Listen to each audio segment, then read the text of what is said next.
So yeah, I'm going to speak about isotopic heterogeneity and to discuss the nature of the material that we can sample using the OIB. So I would like to thank all the people who work with me on this project in Clermont-Ferrand. So modern mantle-derived samples have different geochemical signature. We can see this looking at the trace elements. So here you have the MORB, so the depleted MORB mantle, so the MORB.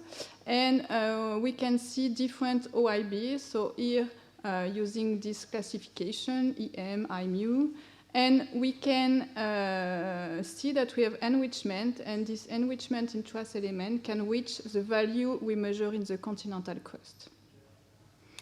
And if we look the isotopic composition, we can see extreme value, and with this extreme isotopic composition, all these end members have been defined. And if we want to obtain such radiogenic composition, for example in strontium, we have to imply long-term recycling to explain this radiogenic composition. So noble gases show also that a MORB source represents a more homogeneized mantle. So you can see here the helium-4, helium-3. So in general, it's helium-3, helium-4. And so you have here the sample coming from so the upper mantle, the MORB. And you can see the large variation that we can measure in OIB. So we have a large variation with the very radiogenic ratio that have been measured in Baffin Island pickrite. So we speak about like a primitive mantle or undergas reservoir. So on this part, on this diagram. But we have also other hotspots that show primitive helium isotopic ratio, as for example Hawaii, Iceland, or Galapagos. So in fact, we know that we can have a slab that descends well into the lower mantle until the core mantle boundary. So we have recycling. And I have divided my talk in two different parts. In the first one, I'm going to discuss this recycling material, and I will show you new results using the lanthanum cerium systematic, so it's a new development. And the second part, I would like to show the last result published using these two short-life systematics, so the samarium neodymium and the hafnium tungsten systematics. So if we see variation in 142 or 182 tungsten, that means that we have very early form reservoir because the lifetime of this systematic is extremely short. Only 50 million years for this one, and 500 million years for this one. So if we see variation in sample, that means that we sample very early form reservoir, and we measured, in fact, variation in Archean sample, but here I'm going to show results in OIBs. So if we decide to work on the lanthanum cerium systematic, so in fact the lanthanum decay to cerium, and it's a very long half-life. That means that the parent isotope decreased by only 1% over the age of the Earth. So this is not really important, but it's just to say that the variation will be extremely small because the decay is extremely long. So we have to be careful during the measurement to have a high precision measurement. And what is interesting is in fact that the cerium has two main oxidation states, so cerium 3+ and cerium 4+. So today, under current oceanic conditions, the cerium is oxidized into the insoluble cerium 4+ and is subtracted from seawater. And this means that if we look at the earth element pattern of seawater, we have a strong cerium anomaly. So that means that we have a high lanthanum cerium ratio. So we try to quantify this cerium anomaly using this equation or different equation, but it's just to calculate the difference between the cerium and with the neighboring element that will be under the 3+ valence because they do not have different valence. So that means that if we have a negative cerium anomaly, with time we are going to develop a radiogenic cerium isotopic composition. So the nature of and the chemistry of the material currently recycled are relatively well known, and we can use this gloss composition that has been proposed by Terry Planck, and this corresponds to the bulk composition considering 25 trenches all over the world. And in fact, if we look at this material, we can see that the gloss has a small cerium anomaly with a value of 0.95. And in fact, if we look in more detail, we can see that 60% of the trenches have negative cerium anomaly with value up to 0.35. And in more detail, we can see that in some place, we have very large cerium anomaly. For example, here you have two different values, so close to the Central America. And if we take also the mean value for the 5 trench here, so considering the Kermadec, Tonga, Vanuatu, Mariana, Isubona arc, we can see also that there is a cerium anomalies.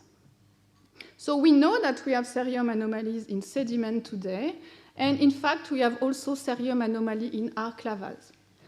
So this is explained because we have the recycling of sediment, and the sediment is involved in the source of arc lava, so you have a transfer until the melting. So this has been described first for a sample coming from Mariana Island, and here I take all the value from the GeoRock database, so that shows you all the value for Central America arc lavas, and we can see that, that we have a nice distribution, but we are different from one. We have an anomaly close to 0.92 or 93. So in 2008, we have this paper that published value for trace element and that measure cerium anomaly in Gough Island. So Gough Island is classified as an EM1 hotspot. And in fact, they measure small cerium anomalies, so they are negative, and using different geochemical proxies, so strontium and neodymium isotope, and also trace elements. So they show that this cerium anomaly cannot be explained by a shallow level contamination by local marine sediments, and is not the consequence of weathering process. So they conclude that we have to involve variable amount of sediment components, so a pelagic sediment component, in the mantle plume source. So that's why we decide to work on these systematics, because in fact, if we combine the measurement of the two long-life systematics, so lanthanum cerium and samarium neodymium, we can define the shape of the light earth element of the source. So here it's just a calculation for the different reservoirs. So with time, the depleted Mohr mantle evolve in this direction. Here is the crust. And you can see that for material that have a negative cerium anomaly, these two systematics will be decoupled, and we can see a radiogenic cerium isotopic composition. So in fact, these systematics may help deciphering the nature of the sediments involved in the source of YB. And one interesting point is that this is true today, but the chemistry of the sediment has changed through time, because before the great oxygenation event, we have no cerium 4+, so there is no cerium anomaly in the sediment. So this is the first result we obtained on Gough Island. So first, I would like to see that, to show you that we were able to reproduce a negative value for the cerium anomaly only for 3 samples. And it's the same samples that Cornelia Klass measured a few years ago. And in fact, we show that there is no correlation between the elemental cerium anomaly and the isotopic composition. So it's extremely difficult to involve the contribution of all pelagic sediment to explain this data. And the measure epsilon cerium is not radiogenic, so the values are too low to give support to the incorporation of recycled pelagic sediment in the mantle source of Gough Island. So in fact, we are more in agreement with a second model that has proposed for the EM1 component. So if we consider the data measured in hafnium, cerium, and neodymium isotopic composition, these values are more consistent with the contribution in proportion between 10 and 30%. So we can obtain this value when we try to make the calculation between different, it's a mixing model between different components. So we imply between 10 and 30% of subcontinental lithospheric material. So that's true that GOF is classified as a deep-rooted mantle plume, but in fact, all these samples have very low helium-3, helium-4 ratio, and we have the value that are similar to the Morb mantle. So in fact, we are more in agreement with a paper published a few years ago by Conter and Baker that proposed that we have an incorporation of lithospheric material here in the shallow part, when the plume arrives to the surface. So how we can explain the negative elemental cerium anomaly? So it's difficult, but in fact, when we look at the data, we note that some sample coming from the subcontinental lithospheric material, I mean kimberlite or lamproite, they may have also a cerium anomaly, so it's a possibility. So the lanthanum cerium looks promising, but we need to have more data. We have only few data. So in fact, we have published a few papers on OIB, maybe 2, and there is a group of Münster, so Andreas Stracker. So today we have this picture. So this is the curve we obtained for island arc lava. So it's like a nice mixing curve between the DMM and the sediment. And here you have the mantle array that is defined considering the Morb and also the YB. And in fact, it's not so easy to explain how to form the mantle array. So one model published a few years ago by Catherine Chauvel tried to explain, but it was in neodymium and hafnium.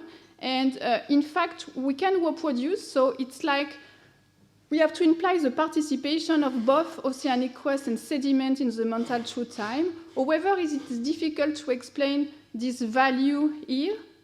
And if we want to reproduce this value, in fact, we have to, we propose that we need sediment that have no cerium anomaly. So maybe there is a relationship with age. And if we want to reach this value, it will be a very old recycling, so before 2.4 billion years. So this was my first part. So the second one is on the short life systematics. So first, I would like to go back in 2005. I was a young postdoc in Carnegie working with Rick Carlson, and we published this paper showing that the chondrite have a negative 142 neodymium value in comparison to the terrestrial samples. So in measuring this difference, we propose that we have a global differentiation of the silicate earth, and that all the samples that we have today come from a depleted mantle. So the complementary reservoir, we propose that it may correspond to a deep reservoir, so hidden since its formation, and it has to be a small reservoir, so we say, okay, maybe it can be the D double prime layer. And today we have a different picture, so we have 10 years of measurement, so it's completely different. What we know today is that the different group of chondrite have different value for the 142 neodymium, and the ancestral chondrite that are very close to the Earth for many isotopes are also the closest to the terrestrial value, and even a subgroup, the EL3, so 3 mean a very primitive chondrite from the EL group, we can see that the 142 neodymium composition is very close to 0. So there is no difference between the chondrite from this type and the Earth. And it's the same if we look at the planetary body. We can see a correlation between the 142 and the mass-independent neodymium isotope, so here 145 and 148. So today we know that when the solar system formed, it was heterogeneous for the 142 neodymium composition. So we can say that today, using the geochemistry, we have no proof for a large early form silicate reservoir that will be hidden in the deep mantle and preserved from mantle convection since the ADN. But can small size heterogeneity be preserved over the age of the Earth? So first, I would like to present the data on hafnium tungsten systematics. So it's a very recent paper coming from two different groups. So they measure negative value, so small negative value, but they are resolvable in different hotspots. So here you have negative value that seems seen in Samoa, in Hawaii, in Kerguelen, and it's the same here. We have a strong anomaly in Galapagos, in Hawaii. So we have negative 142 neodymium anomaly, and what we know is that the core is the reservoir with the negative 182 tungsten signature, and we think that the outer core has a deficit of minus 200 ppm. So the question that we can ask is, do IB sample an early form mantle reservoir or trust core mantle exchange? So if we want to try to see these two different assumptions, what we can do, I can say, okay, if it's an early form mantle reservoir, I can try to see if there is a correlation between tungsten and neodymium, because the hafnium tungsten will be also fractionated, for example, during the crystallization of the magma ocean as the samarium neodymium. But in fact, they are really easy to decouple these two systematics because they have different lifetime.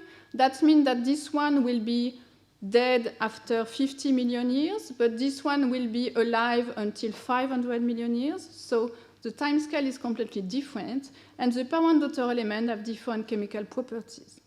So in fact, we have no relationship, but it's not so easy to find a correlation. So core mantle exchange, so we can see that maybe there is a correlation with the tungsten and the highly siderophile element abundances. And in fact, no, there is no correlation, but it's the same. They are easy to decouple. Tungsten is siderophile, but is not a highly siderophile element. And they show that highly siderophile are not incorporated in this oxide that could be formed by exsolution from the core. And also, the siderophile behavior of tungsten change with oxygen fugacity, and it's different for the highly siderophile element.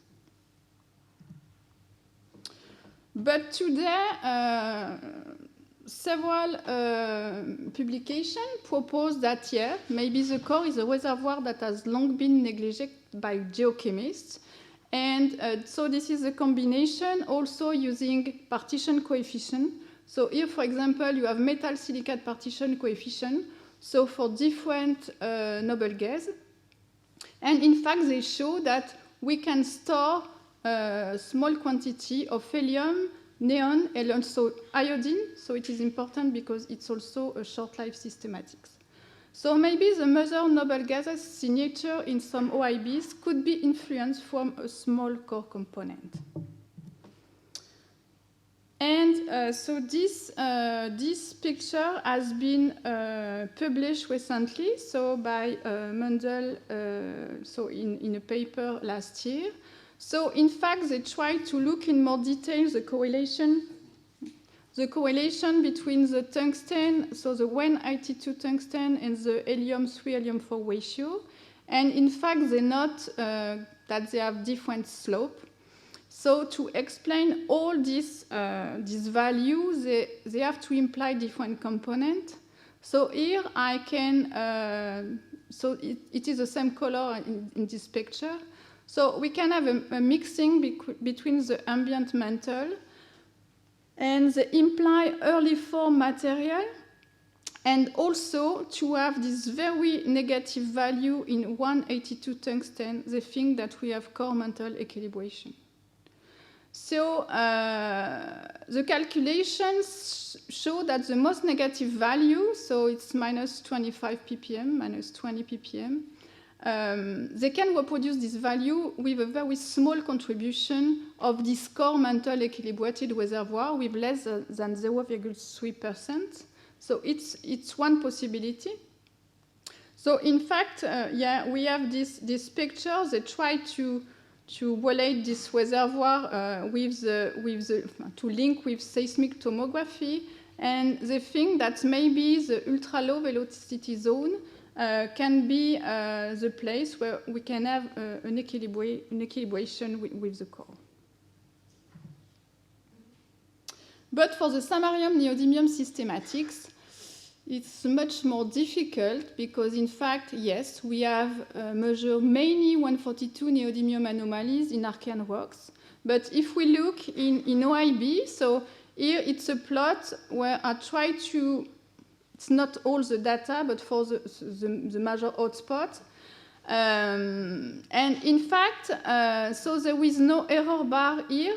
I mean, there is no external reproducibility because it's a compilation of different studies, so it's difficult. But in fact, when we look in detail in the different publications, we have only 2 samples that have a resolved 142 neodymium anomaly, and they come from La Réunion. And in this paper, they think that maybe this one can be also resolved, but we are very close to the value of 0. So that means that today, we have no evidence in many hotspots for the presence of early form heterogeneity, maybe in La Réunion, and they have this correlation between the 142 neodymium and the helium-3, helium-4 ratio. But this is a little bit difficult because that means that we have to mix 2 early form reservoirs, a depleted and an enriched reservoir in the same hotspot.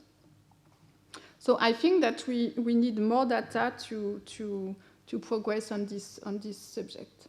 So it's not a conclusion, maybe it's a summary. So we can try to add new systematics in this game to improve our knowledge on the nature of the recycled component in the mantle source. And what can be interesting with the cerium, that maybe we can see a difference between pre- and post-GOE sediments. And for early form reservoirs, so today we have 182 tungsten measured in many OIBs. And this signature could be linked to the core. I think we have to work more on that, and we have to include more elements in the discussion. So both depleted and enriched early form silicate reservoir seems to be sampled in La Réunion. That means that this reservoir have survived in the deep earth for billions of years. And I think that we need to produce more data on 142 neodymium anomaly to see if we can reproduce this data, and we need to increase the precision. Thank you.